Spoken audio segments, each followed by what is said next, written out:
Well, we're back pretty soon because we recently just heard Nikon had their newest Z retro camera and it was officially announced coming out soon. But now Sony kicks back and has a little bit of their own and something that's a little different from what they had before. We're of course going to talk about it. So there's a bunch of leaks out and a lot of the stuff is kind of already confirmed to an extent. So we're going to go with it and talk about it just because it's going to be another camera that's probably going to sell pretty decently, but it's going to be called the Sony ZV-E10, and Sony's MO on this, it's going to capture more of the world. That's the tagline, the slug line they're trying to say with this, and it's supposed to target, it's going to be one of their more higher end, I'm not sure why, but one of the more higher end vlogging and streaming cameras. If you haven't been living under a rock, you would know streaming is pretty much the go-to thing now. I mean, I do it on Twitch too.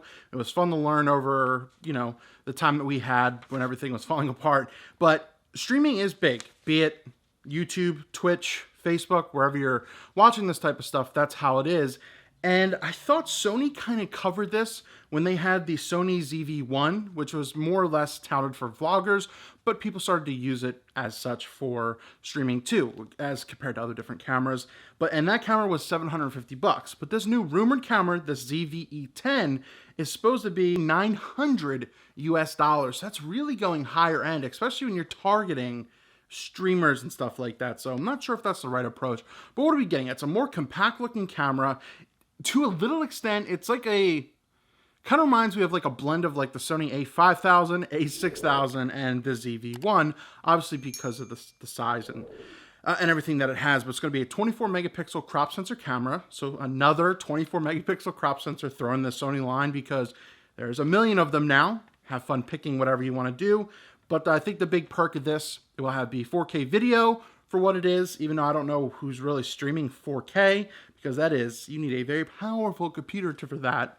But it does have one big thing besides stabilization.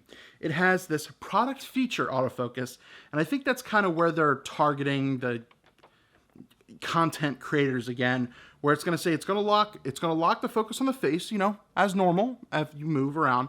But now if you have something in front of the camera, it'll see how that took a little bit to kind of snap. I think they have something in the firmware, the software, that will be able to focus on the product even if the face is there. Whatever's closer to the camera will get the primary autofocus. So I guess maybe that's the big feature here. It'll have USB-C, you could tether that for streaming, and a fully articulating side screen as well. So you'll have that. And that's really kind of what we have with the ZV-E10. I don't think it's anything too crazy. I think it's an interesting move to target the streaming market because of how much people stream, but for $900, and it's kind of similar to what the ZV-1 is. I don't know. So if you're buying this camera, I almost think it kind of gets rid of the point for the ZV-E1. For like $100, $150 more, you get the upgraded, the updated camera. Even though the ZV-1 is still pretty new for what it is, under a year old basically, and you could go from there. But what are your thoughts on this? Is it interesting? Do you think it's cool that, Sony has done this, a vlogger more first approach kind of thing, and now going into streaming? Do you think that that's interesting? And whoever's watching this, do you watch streaming content on YouTube, Facebook, gaming, be it gaming or, podcast or whatever? Does that stuff interest you? Or is it just another camera? I want to know your thoughts and if this is really, really, really big news. But two big cameras in this past week or so. We got Nikon's retro and now this ZV-E10.